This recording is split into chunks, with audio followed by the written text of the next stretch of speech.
Hey friends, it's Brenda here with My Pastor's Wife Designs, and I'm back doing a live on Facebook, and I will upload it onto YouTube later. I tried doing a YouTube live. I clearly need to learn more. Forgive me for that sideways video.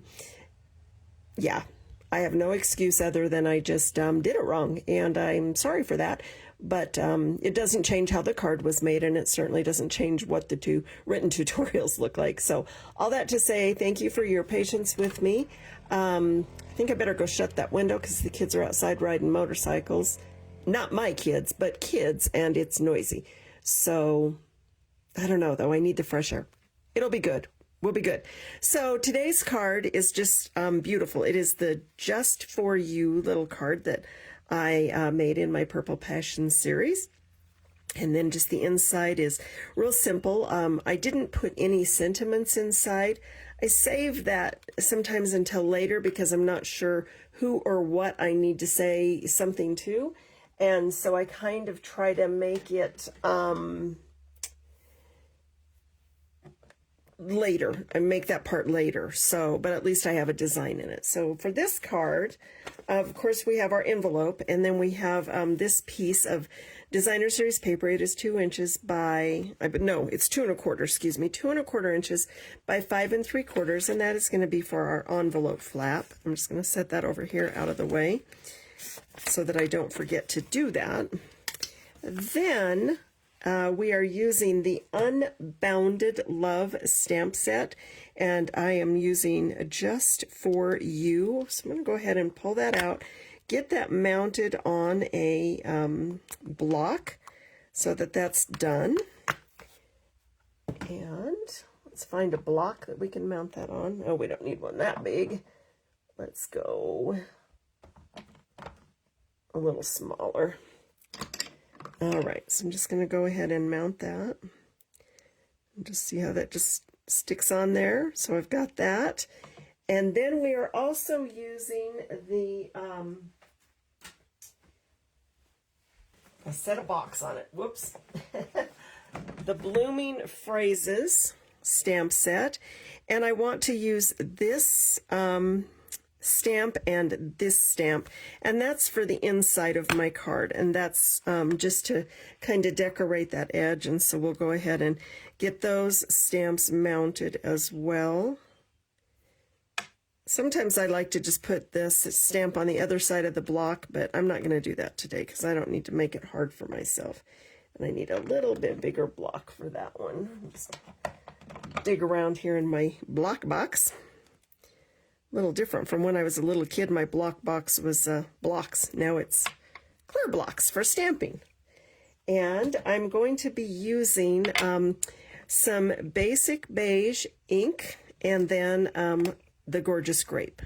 Those are my go-tos. Now back to our cardstock. We have got some Gorgeous Grape, and that is 8 1/2 by 5 1/2, scored at 4 1/4. I'm going to go ahead and, while it's in my hand, just give that a nice burnish with the bone folder.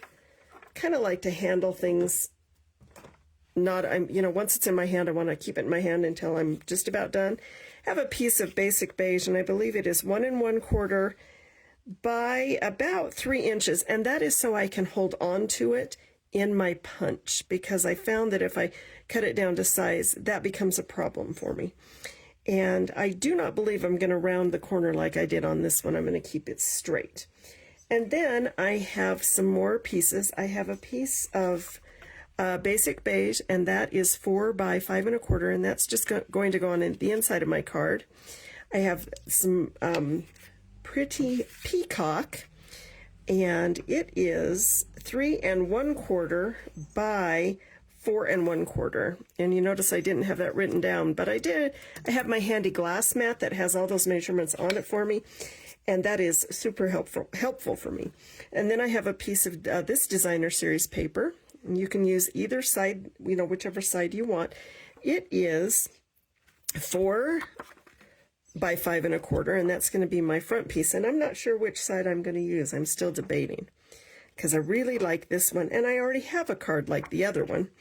And then I have another piece of the same designer paper out of that Perennial Lavender. It is 3 inches by 4 1/4 inches. So let's go ahead and just do our stamping first, and then we can decide how we want to put our card together. And I do need a little piece of scrap paper because I want to stamp off, and I'm just going to grab a piece of copy paper today. That will work. Just don't want it all in the way. And get myself some space here. So the first thing I want to do is stamp in the Gorgeous Grape. And you have to pardon my bandage. I decided that I should grab a skillet that was right out of the oven with my bare hand. You know, it was one of those weird moments that you just forget it was hot.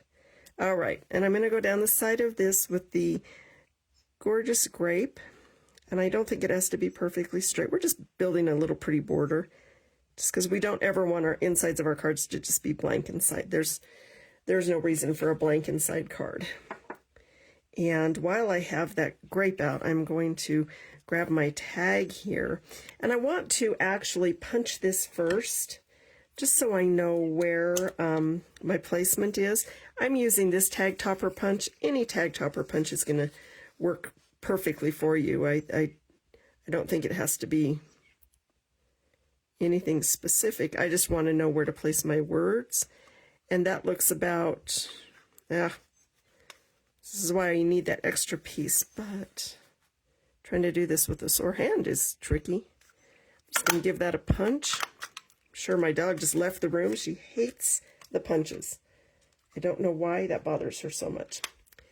And if you comment, I will comment after the fact, because I just have my phone. I don't have anything else set up to read comments. All right, and then I want to go ahead and get this just for you.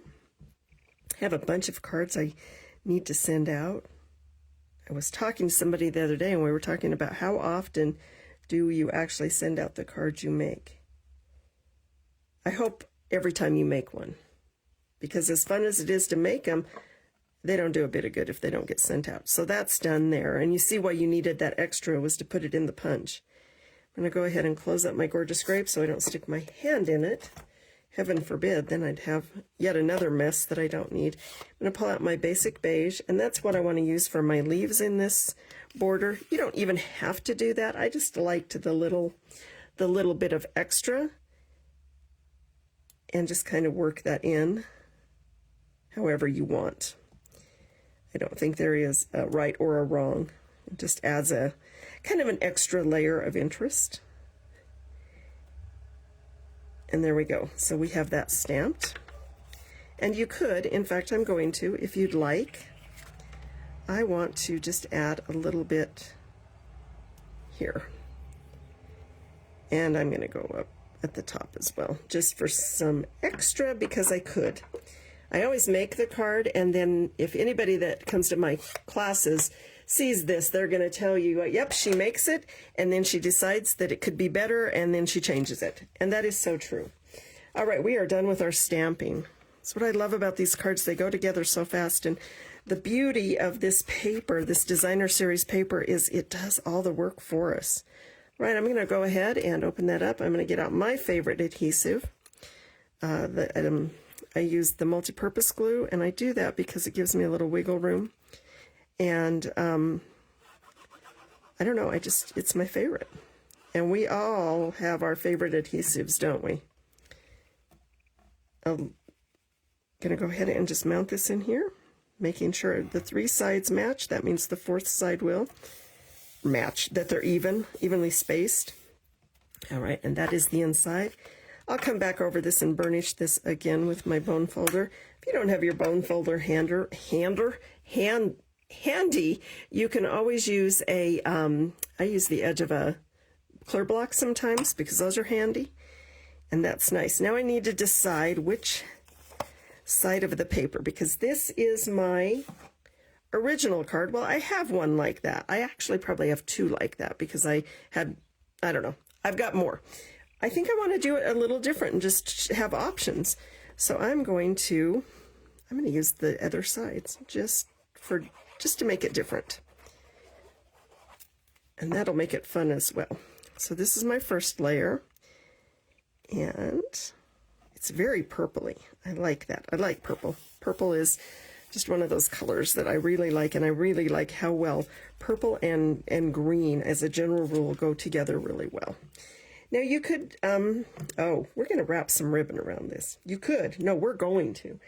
I thought I had some in my envelope, but I do not.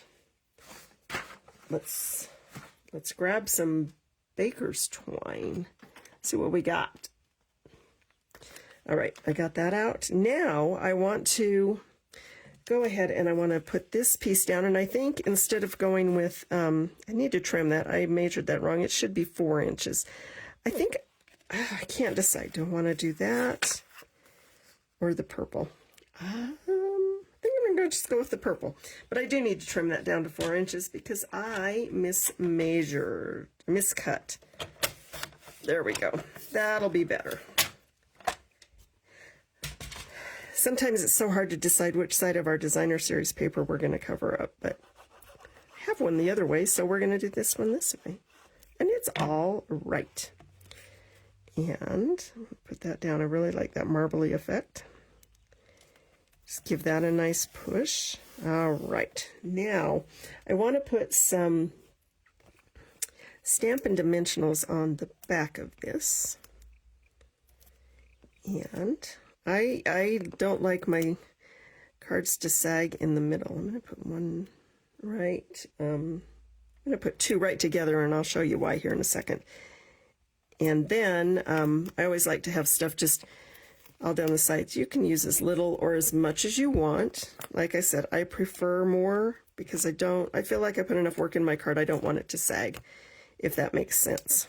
Now, I'm going to go ahead and remove the backs of these 4, just the 4, okay? And then I want to get some of my ribbon, and I'm using this, what do they even call it? Basic beige. There you go, basic beige. I love this stuff because you can color it. You can color it with the Stampin' Blends. You can tie it super easily. And now I could tie it and then mount all this, but I'm going to go ahead and just mount it while I'm at it because it's not going to make any difference whatsoever. At least not for me.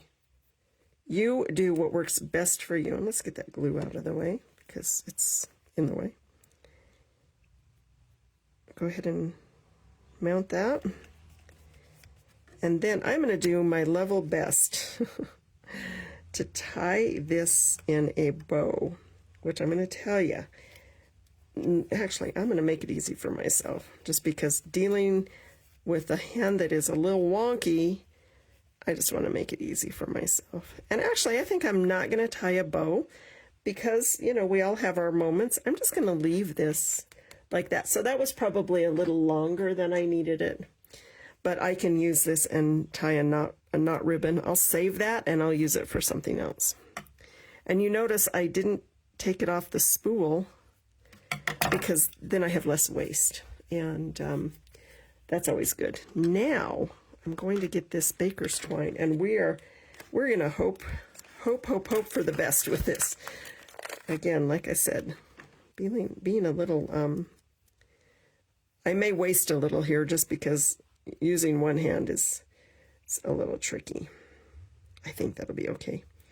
I think, you know what, I'm going to do a little more. Just normally I wouldn't do this, but I want to show you that, you know what, it's okay. It's just a little bit of string. And sometimes we have things that come up that make it so it makes it harder, right? And I think I'm trying to decide what way I want my knot. I'm going to put my loop up through the front, or through the back, so it comes over the front. And it will give it a little bit different look depending on which way you put it in. It doesn't matter that much, but it might to you. So I'm going to go ahead and there we go. Now you see what I mean if you wanted it the other way, the way your little knot thing would be in. And before I do any more, I want to trim this up. So I could use my scissors, but I want it to be straight, and I don't trust that it's going to be straight today. There we go. And I just want that little tag. I didn't want it to hang off too far. And then I'm going to attempt to tie this. And like I said, normally I would not need this much of a length, but I'm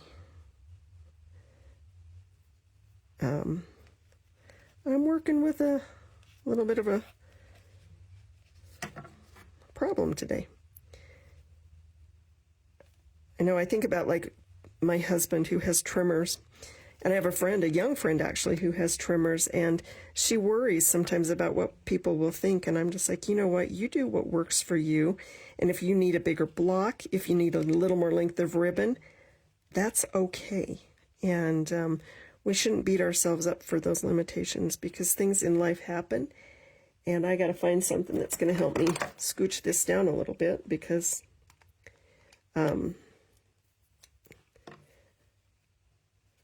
I need help. And I am the only one, well, my husband's here, but he's in the garage, and I know what he's doing, so we don't need super greasy hands helping us, I'll tell you that right now. All right.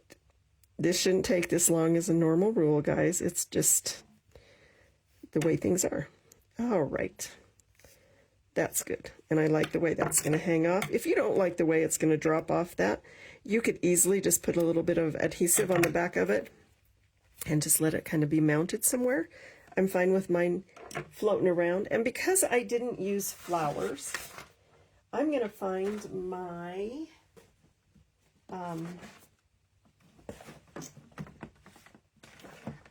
my gems. These are, oh, what are they called? I'll tell you. It's on the back of the pack. They are called the Purple Fine Shimmer Gems. These are some of my favorites. I don't know. Again, they're purple, and I really like the mix because we've got a little bit of the, let's call it the Highland Heather, and then we've got some Gorgeous Grape, and then I'm going to say either Blackberry Bliss or Berry Burst. It could go either way. I see that they kind of have a tendency to do either. And I think I just want to, sometimes it helps to just lay it on your card and see which way you want to go. I think I want to pick up some of this blackberry color. So I'm going to just pull some of these off, and let's go here and here and up here. All right. And I think that looks good. I like 3. I think that's good. If you wanted to add more, you could. I think I'm just going to leave it like it is. I like that. And then, you know, I think I am going to put just a little, I thought I liked it hanging there, but I see how it's moving around, and so I don't like it. So I'm just going to flip it over, put a dimensional, and then give it a home. A permanent home. Okay, now, one more thing. We want to decorate our envelope because we always like to have our envelopes be pretty. I know they're going to throw it away, but you know what? That is what makes your handmade card special, is just adding that little extra touch. And I don't know, I just think it's nice to make it special for people, right? And I'm going to go ahead and just, you want to put it right up to where your envelope folds, but not over that line, because it makes it really difficult to fold the envelope if you put it over that score line. So let's not do that, okay? And then just turn it over, give it a trim. If you wanted to line the envelope, you could do so as well. Just one little quick tip that I will tell you: if you line your envelope, make sure that you do not cover the adhesive, or that you come up with another solution on how to seal your envelope. Just keep that in mind, okay? All right, and there we go. There is our envelope, and there is our card. And I'm going to go ahead and show you the original one, just so you can see the options that you have with the same exact pieces of paper. This is just the back side of this. So, and then if you wanted to round your corners, I chose not to. And there you go. You've got two really pretty cards with your Perennial Lavender Designer Series paper. Thank you so much for joining me. Again, I am Brenda with My Pastor's Wife Designs. If you don't have a Stampin' Up! Demonstrator, I would love to earn your business. And if you order anything that goes with the Purple Passion series, I would be more than thrilled to email you the 8-card tutorial, written tutorials for free. Thank you so much for honoring me with your time today.